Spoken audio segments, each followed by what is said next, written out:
Hi guys, let's start chapter number 7, which is weavers, iron smelters, and factory owners. So the first figure, it shows us of trading ships on the port of Surat in the 17th century.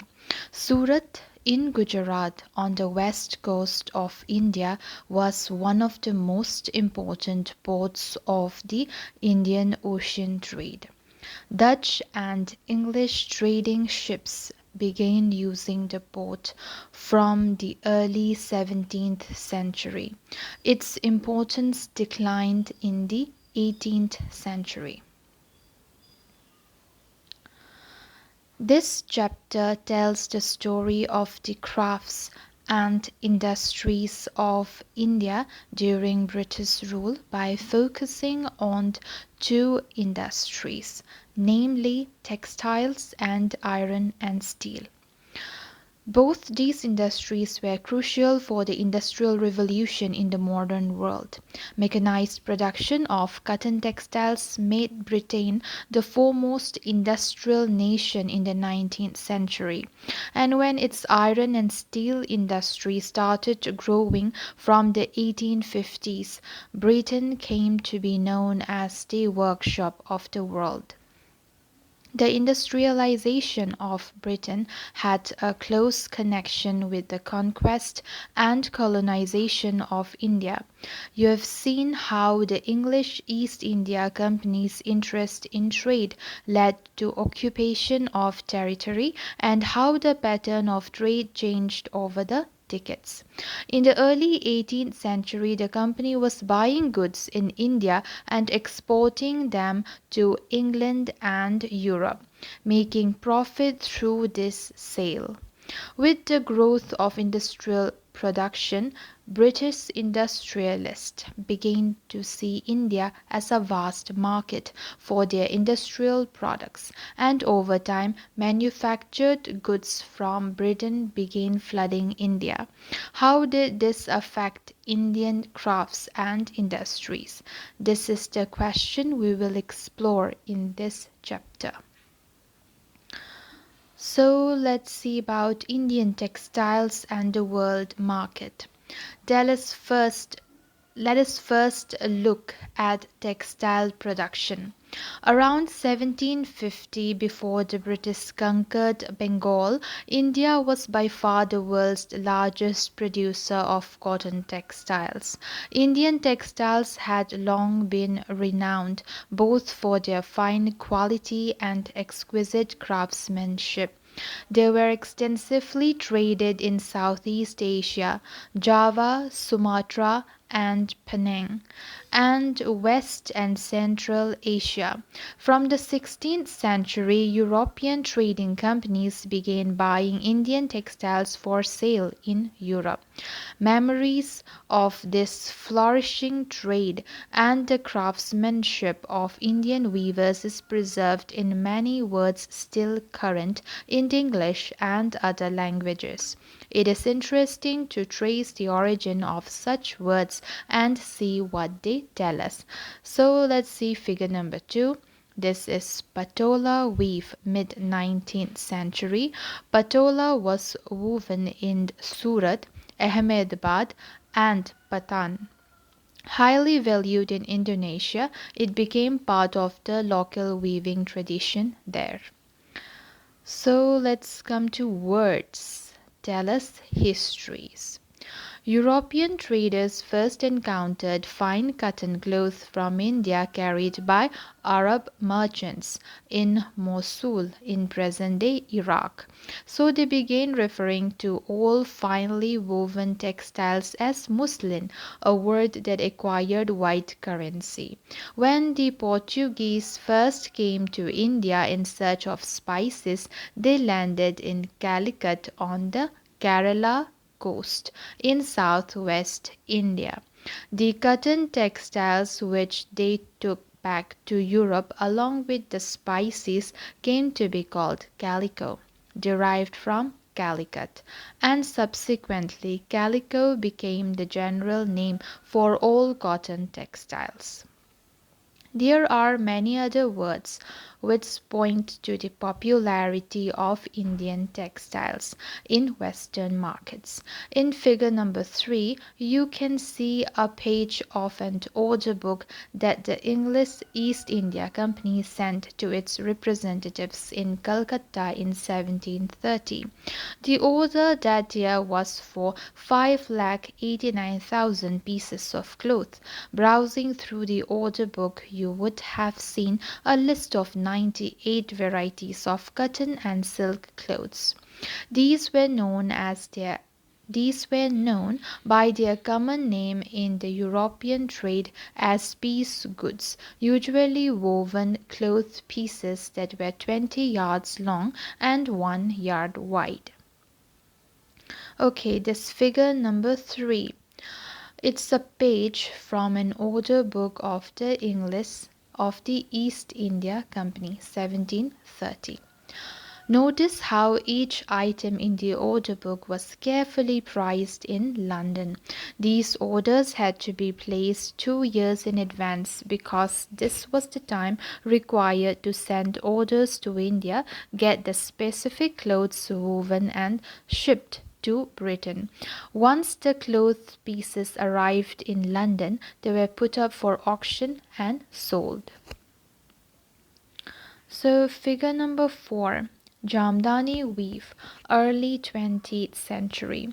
Jamdani is a fine muslin on which decorative motifs are woven on the loom, typically in grey and white. Often a mixture of cotton and gold thread was used, as in the cloth in this picture. The most important centers of Jamdani weaving were Dhaka in Bengal and Lucknow in the United Provinces. Now look at the names of the different varieties of cloth in the book.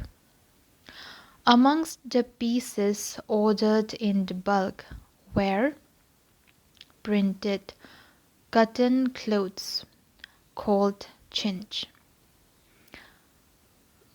crochet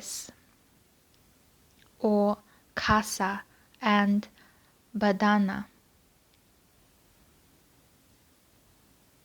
Do you know where the English term jeans comes from? It is derived from the Hindi word chint, a cloth with small and colorful flowery designs. From the 1680s, there started a craze for printed Indian cotton textiles in England and Europe, mainly for their exquisite floral designs, fine texture, and relative cheapness. Rich people of England, including the Queen herself, wore clothes of Indian fabric. Similarly, the word bandana now refers to any brightly colored and printed scarf for the neck or head. Originally, the term derived from the word bandana, Hindi, for tying, and referred to a variety of brightly colored cloth produced through a method of dyeing and dyeing. So this Figure number 5. Printed design on fine cloth chintz produced in Masulipatam, Andhra Pradesh, mid-19th century. This is a fine example of the type of chintz produced for export to Iran and Europe. There were other clothes in the order book that were noted by their place of origin. Kasim Bazar, Patna, Calcutta, Orissa, Charpur. The widespread use of such words shows how popular Indian textiles had become in different parts of the world. So figure number 6. Bandana design, early 20th century.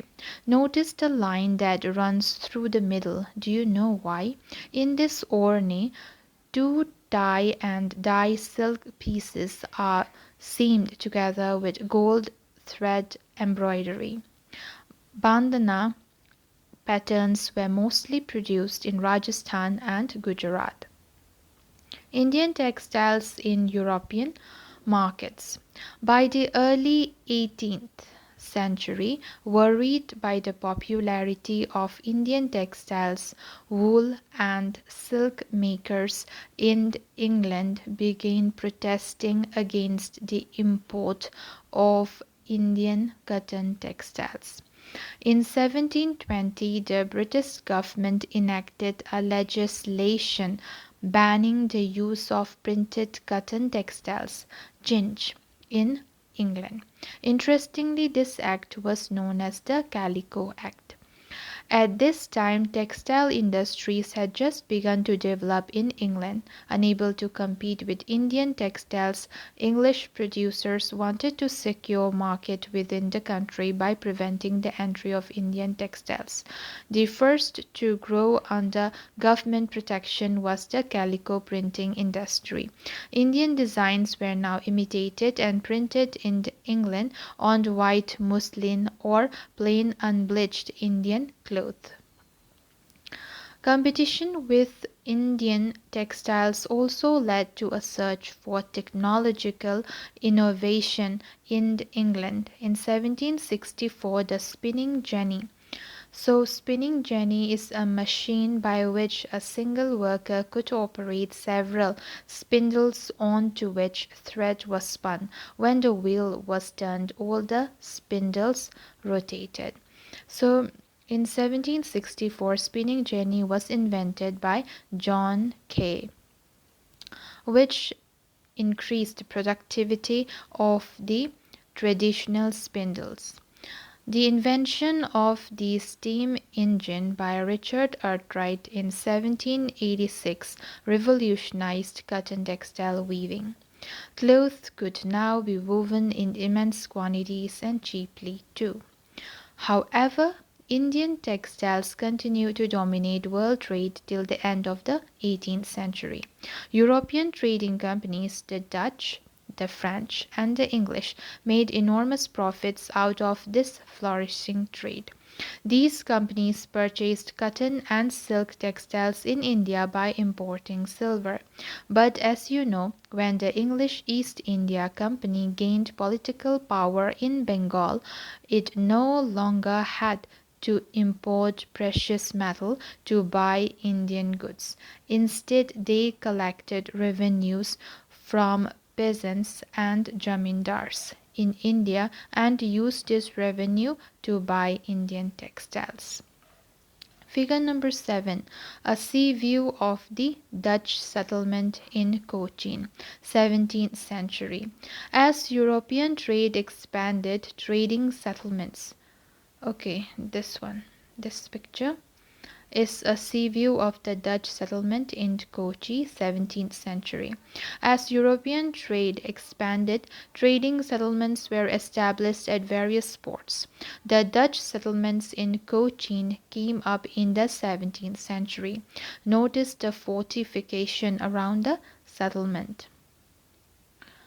Okay, then this is a map.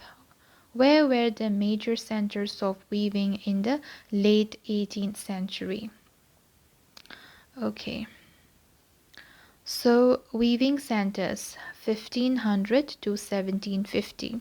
If you look at the map, you will notice that textile production was concentrated in 4 regions in the early 19th century. The first one is in Bengal. So, Bengal was one of the most important centers located along the numerous rivers in the delta. The production centers in Bengal could easily transport goods to distant places. Do not forget that in the early 19th century, railways had not developed and roads were only just beginning to be laid on an extensive scale. So, the second one would be Dhaka in eastern Bengal. Now Bangladesh was the foremost textile center in the 18th century. It was famous for its mulmul and jamdani weaving.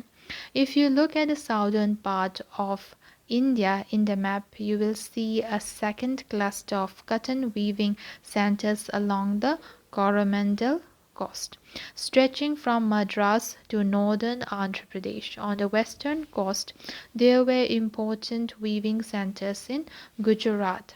So, we have 4 areas. The first one would be in Kolkata, near Kolkata. Second would be in Dhaka area. Then it will be in the Gujarat, and the last one would be here. It would be around the Tamil Nadu, Andhra Pradesh coastal region. Okay. So who were the weavers? Weavers often belonged to communities that specialized in weaving.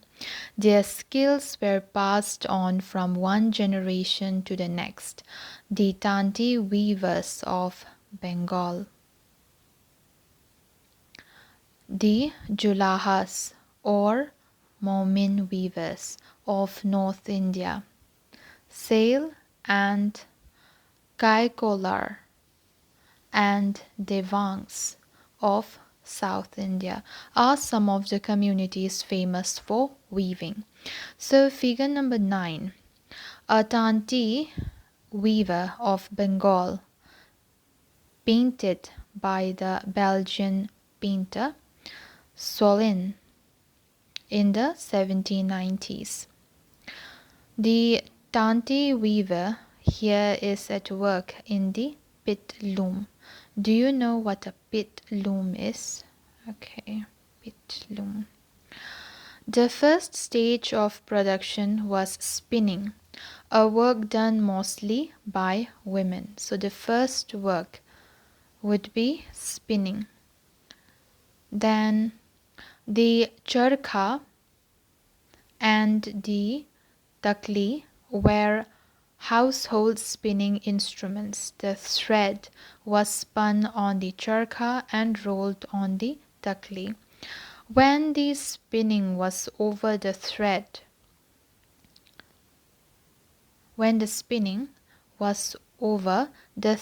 was woven into cloth by the weaver.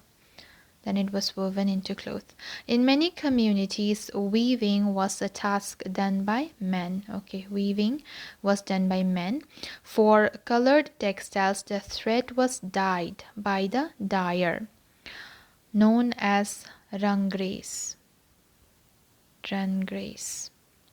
For printed cloth, the weavers needed the help of specialized block printers, known as chipigars.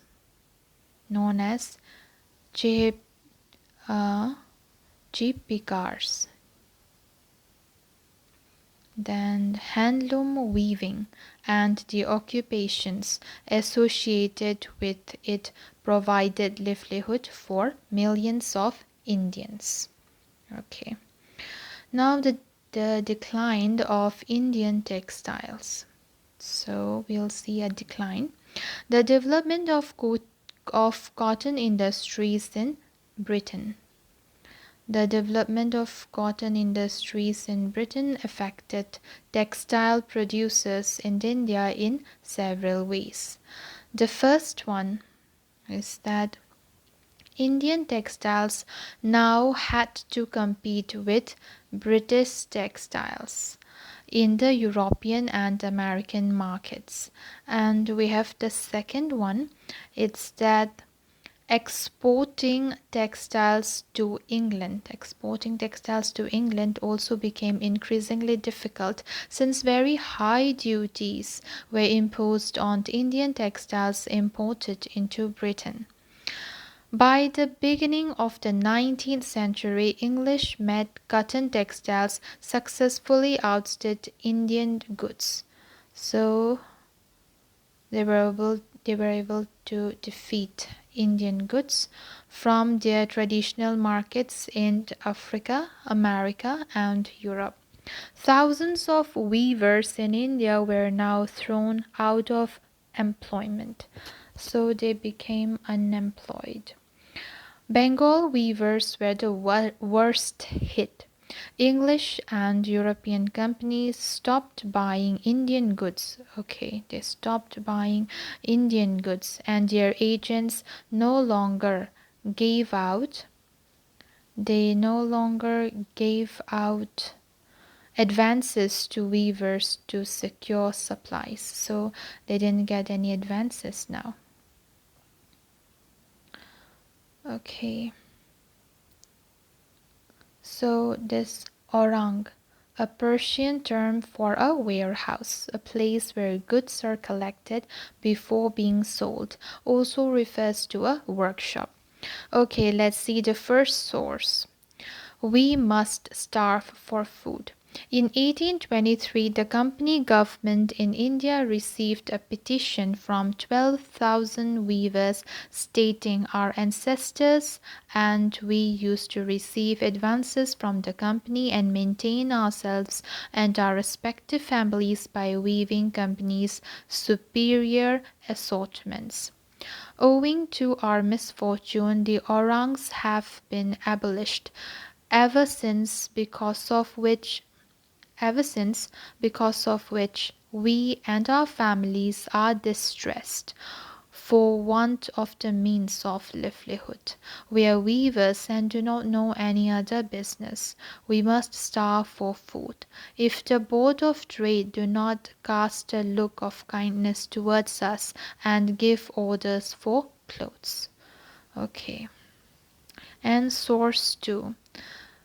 Please publish this in your paper. One widowed spinner wrote in 1828 to a Bengali newspaper, Samachar Darpan, detailing her plight. To the editor, Samachar, I am a spinner. After having suffered a great deal, I am writing this letter. Please publish this in your paper. When my age was 22, I became a widow with 3 daughters. My husband left nothing at the time of his death. I sold my jewelry for his sarad ceremony. When we were on the verge of starvation, God showed me a way by which we could save ourselves. I began to spin on takli and charkha. The weavers used to visit our houses and buy the charkha yarn at 3 tolas per rupee. Whatever amount I wanted as advance from the weavers I could get for the asking. This saved us from cares about food and clothes. In a few years' time I got together rupees 28. With this I married 1 daughter and in the same way all 3 daughters. Now for 3 years we 2 women, mother-in-law and me, are in want of food. The weavers do not call at the house for buying yarn. Not only this, if the yarn is sent to market, it is still not sold even at 1/4 the old prices. I do not know how it happened. I asked many about it. They say that Bilati 2 yarn is being imported on a large scale. The weavers buy that yarn and weave. People cannot use the cloth out of this yarn even for 2 months. It rots away. So this is the letter written by a representation from a suffering spinner. So this shows the suffering of the spinners and weavers, as we have seen in source 1. So distressed weavers wrote petitions to the government to help them, but worse was still to come. By the 1830s, British cotton cloth flooded Indian market. So it flooded Indian market. In fact, by the 1880s, 2/3 of all cotton clothes worn by Indians were made of cloth produced in Britain. This affected not only specialist weavers but also spinners. Thousands of rural women who made a living by spinning cotton thread were rendered jobless. Okay. Handloom weaving did not completely die in India. This was because This was because some types of clothes could not be supplied by machines. How could machine produce saris with intricate borders or clothes with traditional woven patterns? These had a wide demand not only amongst the rich but also amongst the middle classes. Nor did the textile manufacturers in Britain produce the very coarse cloth used by the poor people in India.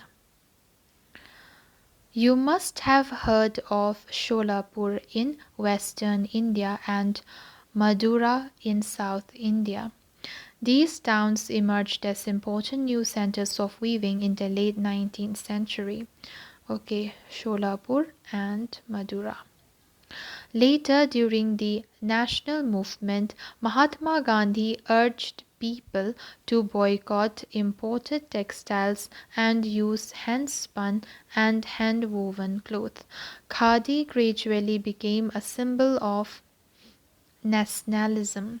The charkha came to represent India, and it was put at the center of the tricolor flag of the Indian National Congress adopted in 1931. What happened to the weavers and spinners who lost their livelihood? Many weavers became agricultural laborers. Some migrated to cities in search of work, and yet others went out of the country to work in plantations in Africa and South America. Some of these handloom weavers also found work in the new cotton mills that were established in Bombay, Ahmedabad, Sholapur, Nagpur, and Kanpur. Then we have cotton mills come up. The first cotton mill in India was set up as a spinning mill in Bombay in 1854. From the early 19th century, Bombay had grown as an important port for the export of raw cotton from India to England and China. It was close to the vast black soil tract of western India where cotton was grown. When the cotton textile mills came up, they could get supplies of raw materials with ease. So figure number 10. Workers in a cotton factory, 1900 AD, photograph by Raja Deen Dayal. Most workers in the spinning departments were women, while workers in the weaving departments were mostly men. So, smelting, the process of obtaining a metal from rock or soil by heating it to a very high temperature, or of melting objects made from metal in order to use the metal to make something new. Okay, by 1900 over 84 mills started operating in Bombay, around 84. Many of these were established by Parsi and Gujarati businessmen who had made their money through trade with China.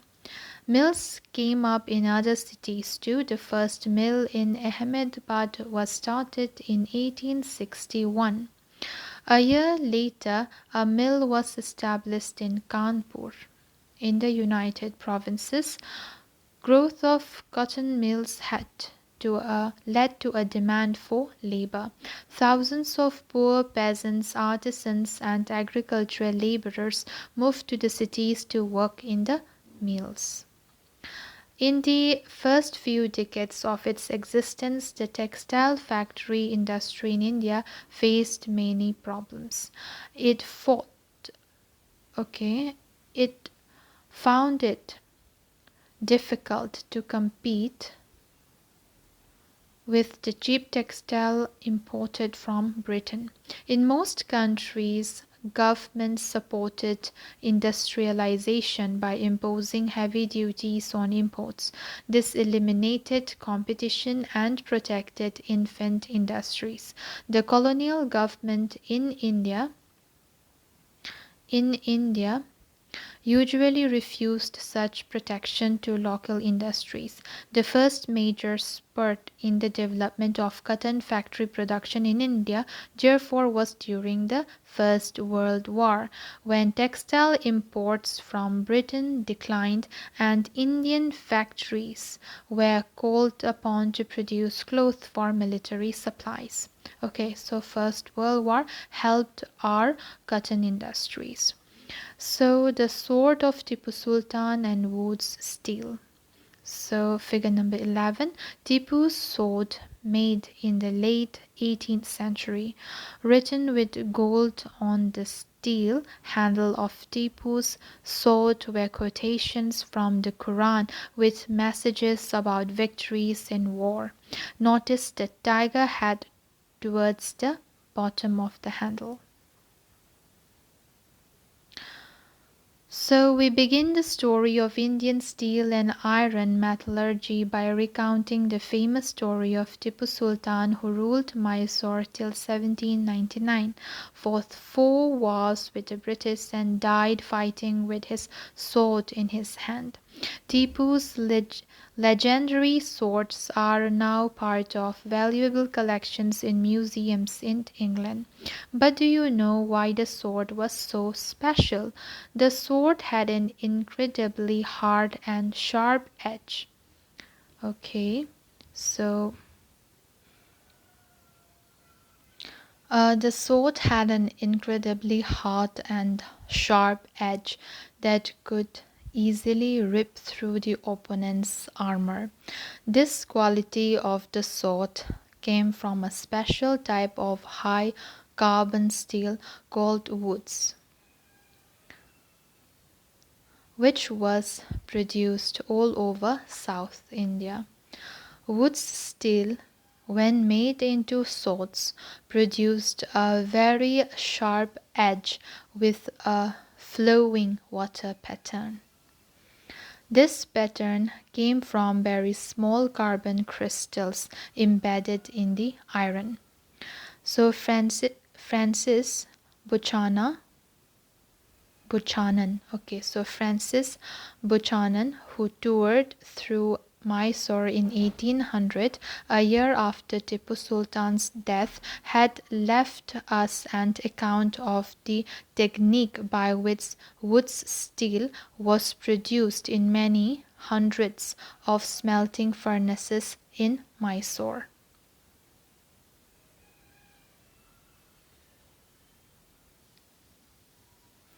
In these furnaces, iron was mixed with charcoal. So iron was mixed with charcoal and put inside small clay pots. Through an intricate control of temperatures, the smelters produced steel ingots that were used for sword making not just in India but in West and Central Asia too. Woods is an Englishized version of the Kannada word ukku.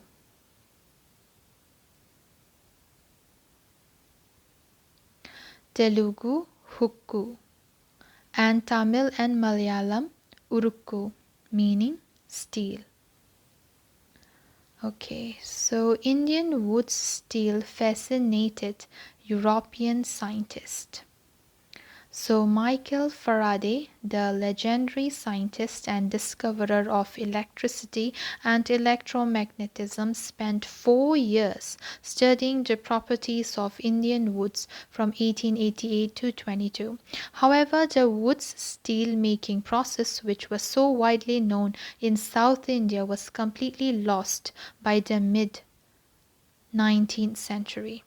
Can you guess why this was so? The swords and armor making industry died with the conquest of India by the British, and imports of iron and steel from England displaced the iron and steel produced by craftspersons in India.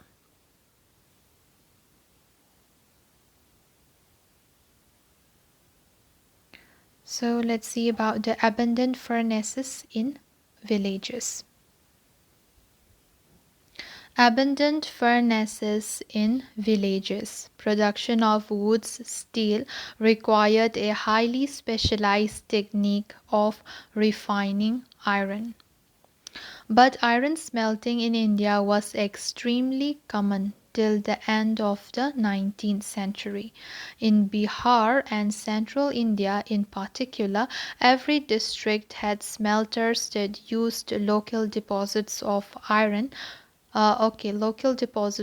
ore to produce iron, which was widely used for the manufacture of implements and tools of daily use. The furnaces were most often built of clay and sun-dried bricks. The smelting was done by men while women worked the bellows, pumping air that kept the charcoal burning. So bellows is a device or equipment that can pump air. So figure number 12, iron smelters of Palamau, Bihar. So the next figure, this is a village in central India where the Agarias, a community with iron smelters, lived. Some communities like the Agarias specialized in crafts of iron smelting. They specialized in the crafts of iron smelting. In the late 19th century, a series of famines devastated the dry tracts of India. In central India, many of the Agaria iron smelters stopped work, deserted their villages, and migrated, looking for some other work to survive the hard times. A large number of them never worked their furnaces again. So source 3, a widespread industry. According to a report of the Geological Survey of India, iron smelting was at one time a widespread industry in India, and there is hardly a district away from the great alluvial tracts of the Indus, Ganges, and Brahmaputra in which slag heaps are not found. For the primitive iron smelter finds no difficulty in obtaining sufficient supplies of ore from deposits that no European iron master would regard as worth his serious consideration.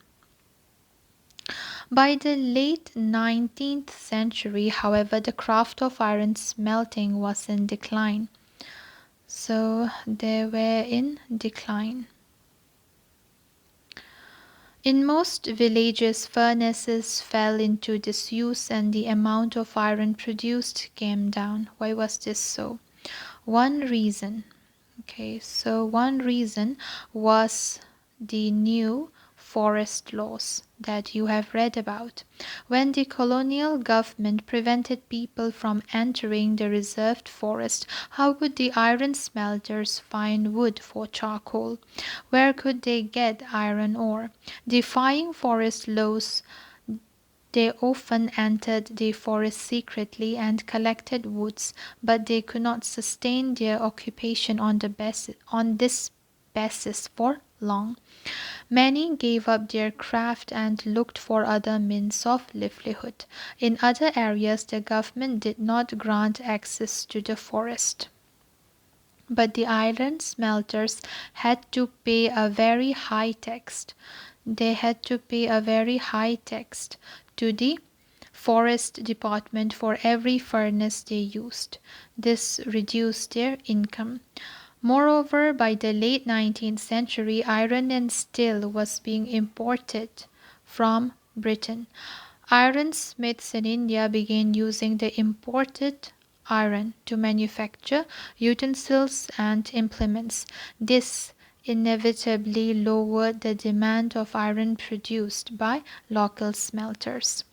By the early 20th century, the artisans producing iron and steel faced a new competition. So let's see about the iron and steel factories come up in India. So slag heaps, these are the waste left when smelting metal. So iron and steel factories came up in India. The year was 1904.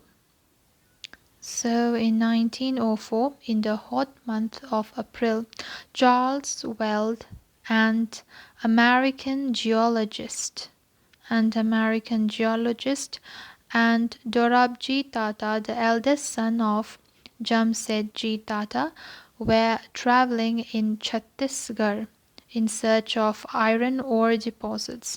They had spent many months on a costly venture looking for sources of good iron ore to set up a modern iron and steel plant in India.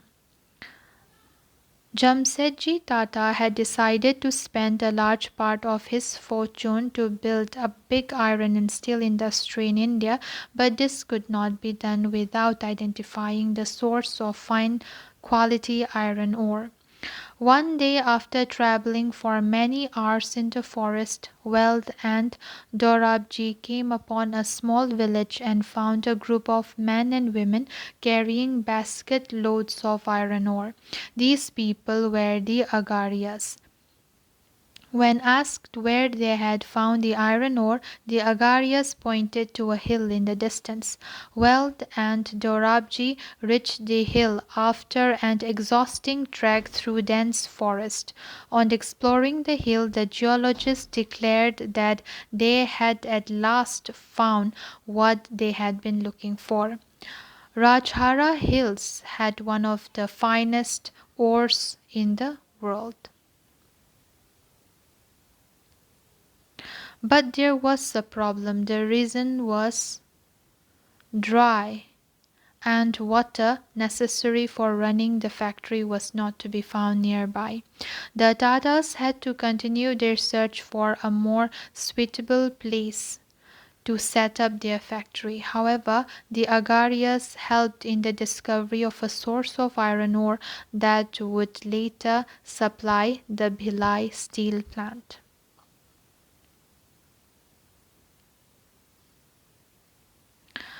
A few years later, a large area of forest was cleared on the banks of the river Subarnarekha to set up the factory and an industrial township, Jamshedpur.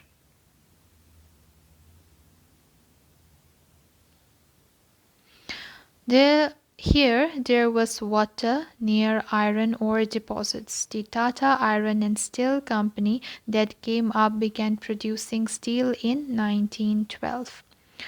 Tisco was set up at an opportune time. All through the late 19th century, India was importing steel that was manufactured in Britain. Expansion of the railways in India had provided a huge market for rails that Britain produced. For a long while, British experts in the Indian railways were unwilling to believe that good quality steel could be produced in India. So this figure, the Tata Iron and Steel Factory on the banks of the river Suvarnarekha 1940. So by the time Tisco was set up, the situation was changing. In 1914, the First World War broke out. Steel produced in Britain now had to meet the demands of war in Europe, so imports of British steel into India declined dramatically, and the Indian railways turned to Tisco for supply of rails. As the war dragged on for several years, Tisco had to produce shells and carriage wheels for the war. By 1919, the colonial government was buying 90% of the steel manufactured by Tisco. Over time, Tisco became the biggest steel industry within the British Empire. So figure number 15. So this shows expansion at the end of the war. To meet the demands of the war, Tisco had to expand its capacity and extend the size of its factory. The program of expansion continued after the war. Here you see new powerhouses and boiler houses being built in Jamshedpur in 1919. In the case of iron and steel, as in the case of cotton textiles, industrial expansion occurred only when British imports into India declined and the market for Indian industrial goods increased. This happened during the First World War and after. As the nationalist movement developed and the industrial class became stronger, the demand for government protection became louder. Struggling to retain its control over India, the British government had to concede many of these demands in the last decades of colonial rule.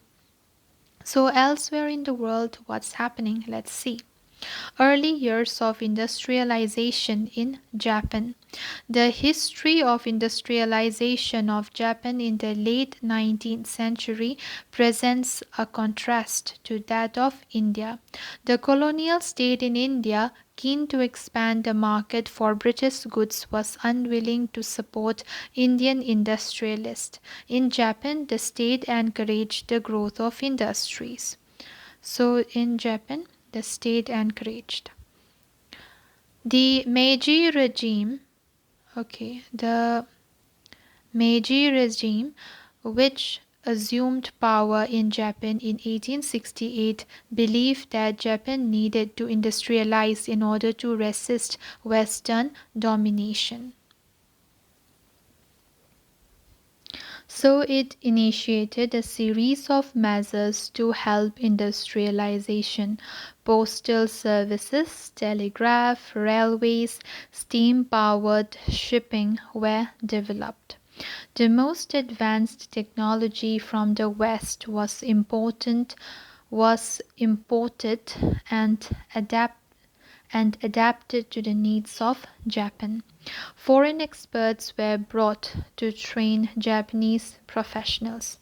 Industrialists were provided with generous loans for investment by banks set up the government.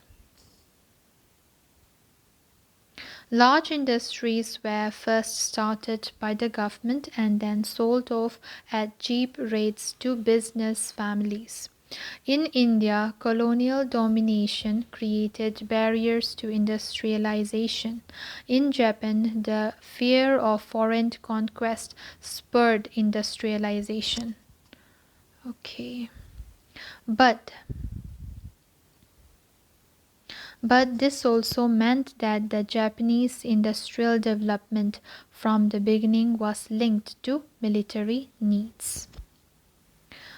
Okay, so let's do fill in the blanks. So, number A, the word Jinj comes from the word Jint. Number B, Tipu's sword was made of wood's steel. Number C, India's textile exports declined in the 19th century. So that's all guys. See you in my next video. Bye.